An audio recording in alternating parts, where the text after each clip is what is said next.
Hey guys, this is Eric with the Miller Park Minute. Eric Agnew coming at you live on a Monday evening. We are doing a little pregame show prior to the Brewers matchup with the Tampa Bay Rays. We're talking Brew Crew baseball as we love to do here at the Miller Park Minute. We throw strikes, we get likes, we hit dingers, we get listeners. This is our show. We talk baseball on a regular basis. Getting back to daily. We're on Apple, Spotify, Google, iHeartRadio, Castbox, all the podcast platforms. We are back doing this on a regular basis now, or semi-regular. We've done 2 episodes recently, but we're trying to get back with you guys, get back in the community and talk baseball again. I wanted to talk and give my thoughts on this weekend and what happened to the Brew Crew over the weekend.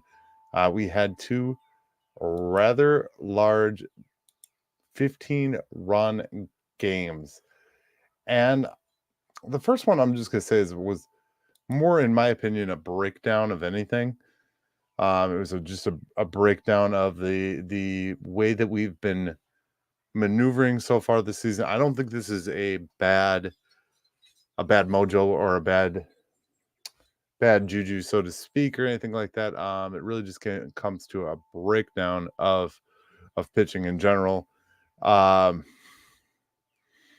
it was ugly. I mean, we had gone so many games.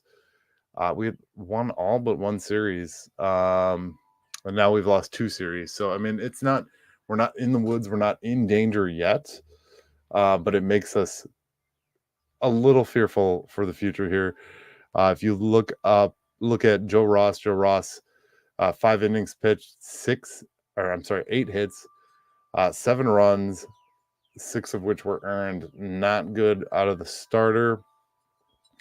And then Vieira, another 4 spot hung on him, 4 hits, 4 runs, all of which were earned. Junk was the only guy that didn't allow any earned runs. And then, of course, Milner with a 4 spot as well. So, I mean, it's just a breakdown at this point. I mean, you look at Ross is not a guy that was meant to go for the long haul. Ross was kind of a spot fill-in guy. The signing of Joe Ross made a lot more sense if we had Corbin Burns in the lineup, and obviously a healthy Brandon Woodruff would obviously help all of this. But when you're just rocking Freddie at the top and Wade Miley, it's very questionable. So a lot has gone wrong with the pitching staff so far this season. Richard, you beat me this week in the old world of fantasy. My team is like a sinking ship over there. I think I'm 2-3 now. Thanks to you. So appreciate that. Good to hear from you. Good to see you. The pitching just hasn't been the strong suit. The nice part across the board, if you just look at the batting averages of the players that are playing, you got Contreras leading the way. Contreras, one of the best catchers in the game, hitting 350. He's got 986 OPS. That's insane. Frelick, 264. Adames, 267, which is pretty solid for him. Dunn is coming in at 207. Hoskins, 228, but he's really hitting the bombs. So Sanchez is working his way back up there. I think he needs regular. No, I'm not offended. Trust me. I missed the draft by like an hour, and I signed on to see that I got nothing that I wanted. And that's how fantasy drafts go, whether it be baseball, basketball, football, whatever sport you play. Fantasy drafts are always rough. Yeah, and it's really, really right now with our rotation, we're just kind of we're in the need, and we need to make some of those signings. I made a joke to the butcher the other day that we needed to go out and see what Greinke was doing, maybe check in on just all these players that we've had in the past, and maybe check in on Bauer. And a lot of people don't realize that Trevor Bauer was pretty much innocent on all counts, and it's been kept very quiet in the baseball circles, or certain people only read headlines and don't know that he's 100% been exonerated of those problems. So That being said, I think my personal view on it is like just somebody needs to give the guy a chance, but he's blackballed in the MLB, and I don't know that he will ever sign a MLB contract again. So if you watch what he does, if you follow the guy, he's in Mexico right now, um, throwing scoreless baseball. So I mean, I don't know. Bring Bauer in, sign Greinke. Give Greinke one more, just like a retirement year in Milwaukee. That'd be cool. I'd be okay with that. Then you look at Sunday's game. Sunday's game came down to one thing and one thing only. Aaron Judge is a cheater. You heard it here first. No, somebody else has probably already said that by now. But Aaron Judge stuck his hand up and screwed up the double, which should have been ruled a double play. And that was the shaker right there. That wrecked all of the momentum that Uribe had. And that's really what it came down to. I mean, 7 runs were given up in that inning alone. I mean, Myers, 5 hits, 4 earned runs there. I mean, he's brand new. I think the stat that Tim Dillard mentioned the other day is we've had, I want to say it was like 12 or 13 different starters start for the Crew already this season, and we're only 27 games in at the time of the podcast that they produced. Brewers Unfiltered is the podcast I'm referring to there. If you haven't gotten a chance, go check that out. They are very good. Before we continue talking, let's talk about SeatGeek. SeatGeek is a website where you can get tickets to games, football, basketball, baseball, anything. You can use the code Miller Park Minute. Yes, that's right. The code is Miller Park Minute at SeatGeek.com. Save $20 off your first order. So, that being said, go watch some baseball if you get a chance. I don't think the Bucks are going to be in it for the long haul, so we'll see. We'll see. Who knows? But yeah, so go ahead and use that code. The other thing that happened this weekend that I want to mention is we did end up using position players on the mound. It's always a shame when that happens, but it's always makes for interesting ball. I think we all remember the Rowdy Tellez game from last season. That was very interesting, very good. It's nothing like guys just lobbing it up there, and it actually came to our benefit when the Yankees did it. So scored a couple runs off of that, but not enough to come back. Obviously, they had a pretty insurmountable lead at that juncture. But yeah, it just wasn't looking good again for Uribe on Saturday night as well, or Saturday night as well. Perguo didn't look good. Junk again. These guys are taxed. It comes down to the bullpen is taxed, and we need starters. And there's options out there. I honestly, at this juncture, don't expect the Milwaukee Brewers to go out and sign starters. I shouldn't say I don't expect. I expect them to. I don't think they will. And that's a big difference between us and any other ballpark. If you look at the available free agents, MLB free agent starting pitchers. I'm doing this on the fly.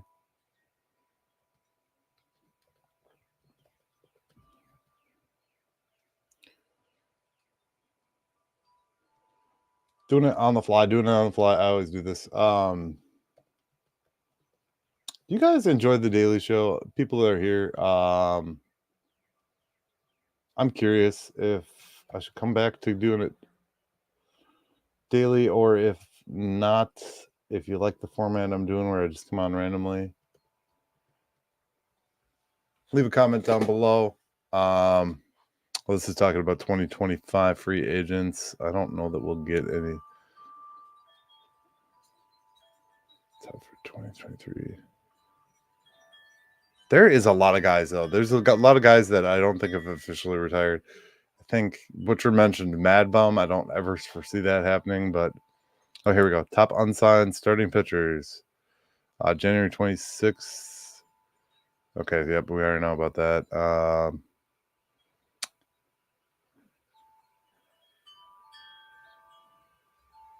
I don't know that. Oh, Julio Urias. Yeah, we don't want to touch that guy. But Bauer though. I mean, that's one to talk about.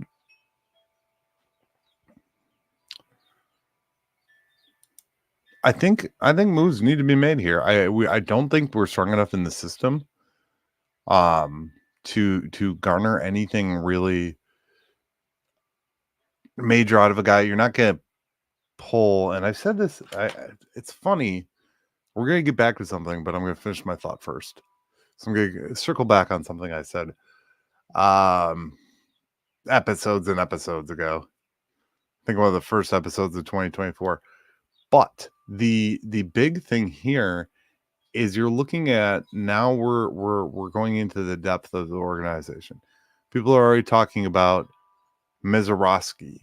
Mezorowski's in double A ball. He hasn't made his way to triple A. And like I said, like this video, first of all, subscribe if you haven't already. But secondly, I love when the bubbles come up randomly. Secondly, Mezorowski, you've still got Gasser dealing with an injury. He is not fully back yet, and then your minor league system doesn't have a lot of guys that are prospective great starters yet. So it's going to be very touch and go to see what they have, unless they bring in some outside signings from around the league or pick up some guys off waivers. And that's really what it comes down to. The Milwaukee Brewers need to be pretty active in this if we want to see any continued success. We've had success already so far this season. It just they need to continue this because we've got a new thing going where we're hitting over pitching, and that's something to be said. I mean, that's huge for this team and for this ball club. We're hitting better than we're pitching. It's been a lot of years of it being the other way, so I do enjoy that. And it looks like there's some guys that, they're talking about who might get traded from the Marlins out on trade rumors and things like that. Looks like there's some guys that might become available at some point, and I think those are concerns that we're going to need to address.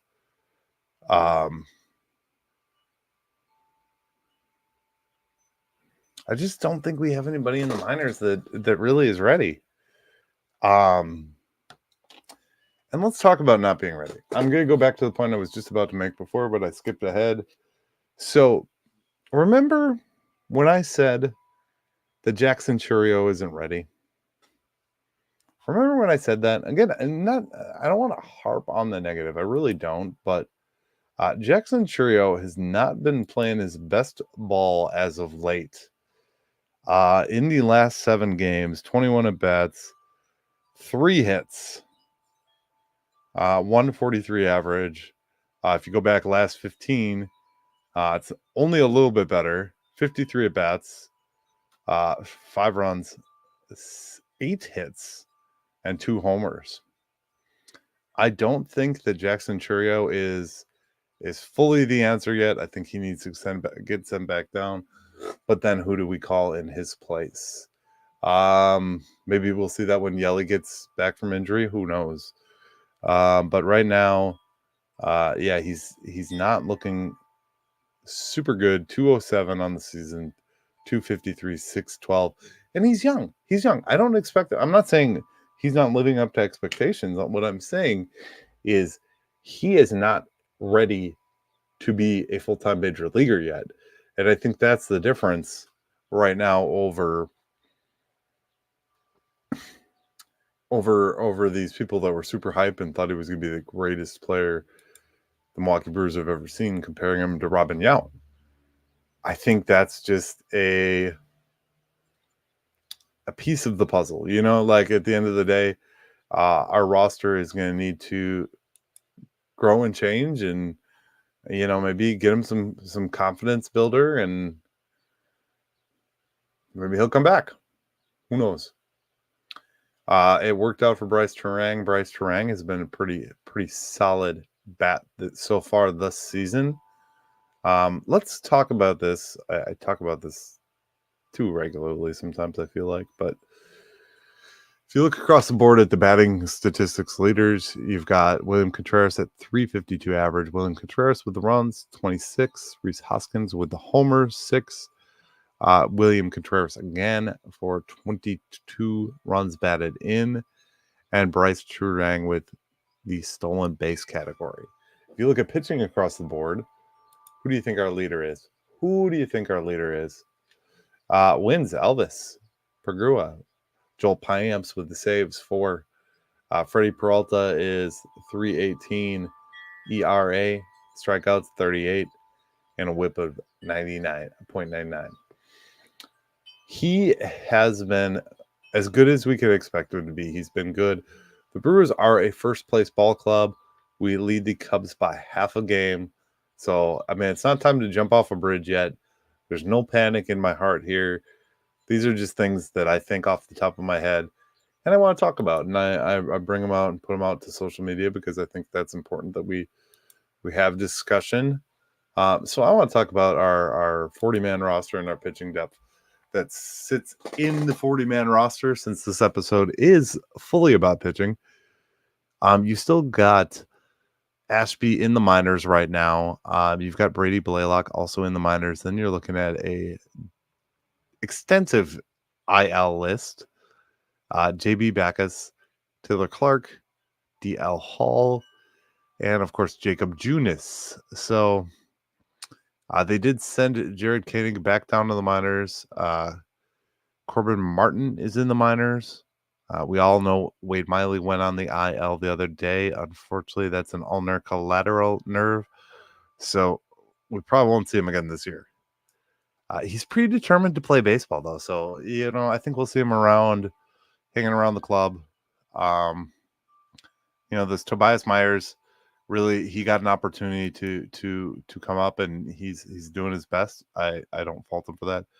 Still reeling on the IL is Devin Williams. Of course, Brandon Woodruff, we will not see back yet this season. So where does this put us? Where do we stand? Well, if you go over to the AAA roster for the Brewers,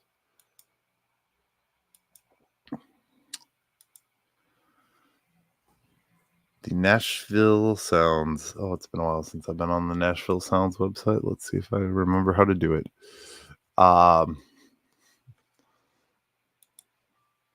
That's where it gets fun.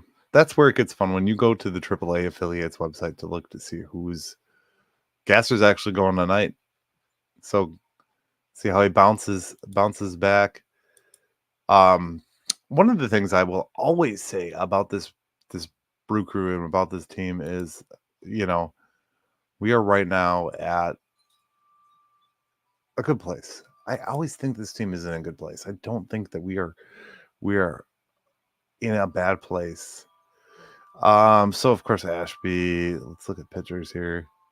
McBennett, I've never heard of. Nolan Blackwood, Harold Chirino, Robert Gasser. So these are all guys that we can expect to hear something about in the near future. They don't give you a real depth into who's starting and who's not. I mean, none of these names have really had any bit of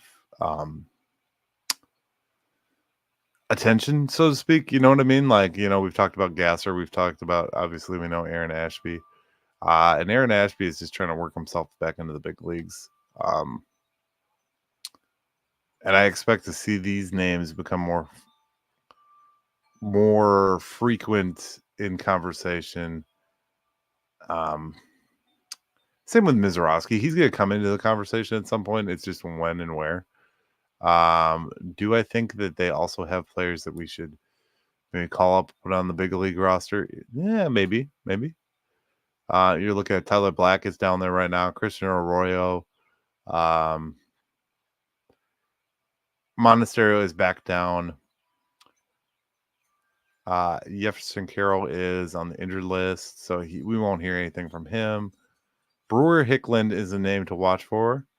That'll be that rare stat. Brewer Hickland will be the first player in I don't know how many years, but it's a lot of years to play for a team with the same name as his name. So there's a lot there. But when we don't have a starting rotation in existence, that's where you start looking elsewhere and seeing. I didn't find a good list. I'm gonna look again after this podcast here, maybe when I'm watching the game, and try and find a good list of players that are potential ads, I guess. Maybe do some research on that. I think at this juncture, though, we just have to hope that somebody works out in the internal options. Right now, we're using Bryce Wilson as the starter tonight against the Tampa Bay Rays. The Tampa Bay Rays are 13-16.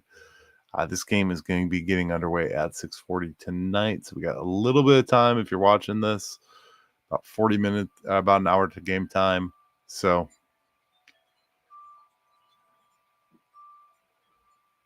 I don't know. I guess we will see. They've got injury updates as of the 27th. Jansen Junk recalled. Canning's optioned. Wade Miley to go season. Yeah, he's doing the UCL. We knew about that. Christian Yelich expected return early May for Christian, so we could see him in the the next coming up series. Left knee sprain for DL. They don't have a date on. Jacob Junis, they don't have a date on. That's the guy that actually got hit by a fly ball. That's a scary incident when the ambulance went out on the field. JB, we don't have a date on. Garrett Mitchell, early June is what they're saying with Garrett Mitchell's fractured finger. Taylor Clark, oh yeah, we're going to get to see him. Late May. Devin Williams, June. So if we can just make it to the midway point of the season, they do say late 2024 for Brandon Woodruff. I don't know if that's exactly possible, but we'll see. We'll see. 2024 is been an interesting year so far. There's a lot of hold up. I have it here. My predictions. Of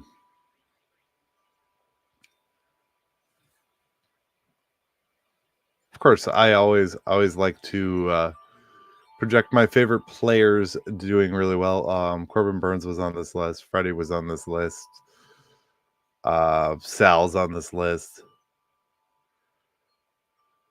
Brendan Woodruff reunion. I actually predicted that. Oh, we can check one off. We can star one, guys. That's awesome.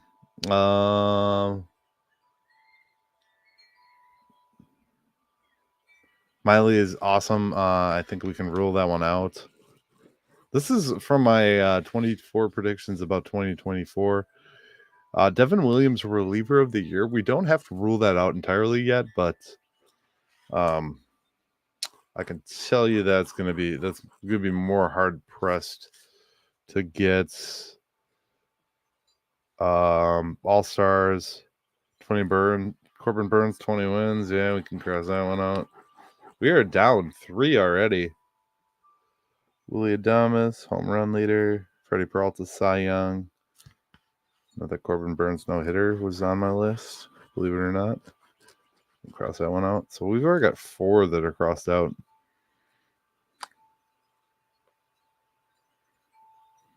Yeah, this is looking ugly. My predictions list is already getting things crossed off, and we're not even in May yet. That's ugly stuff, guys. So I am going to sign off for the evening. I will probably come back with another episode. So if you haven't caught this episode, you can catch on the replay. Anytime I do a live or any kind of episode, it's going to be caught on replay. We're gonna come back. We're gonna do more. Throw strikes, get likes, hit dingers, get listeners. So please subscribe on all channels that you use. If you're a YouTube guy, go over to YouTube, subscribe. If you like just listen to the audio podcast, you can hear me rant via the audio podcast. We're going to bring some special guests back. The crew, same old people that we've had year in, year out. We're going to keep doing this thing. We're having fun. So thanks for watching. Thanks for listening, guys. As always, go Brew Crew, and we will see you in the next episode of the Miller Park Minute. Have a great rest of your day, and we'll see you next time. Go Brew Crew.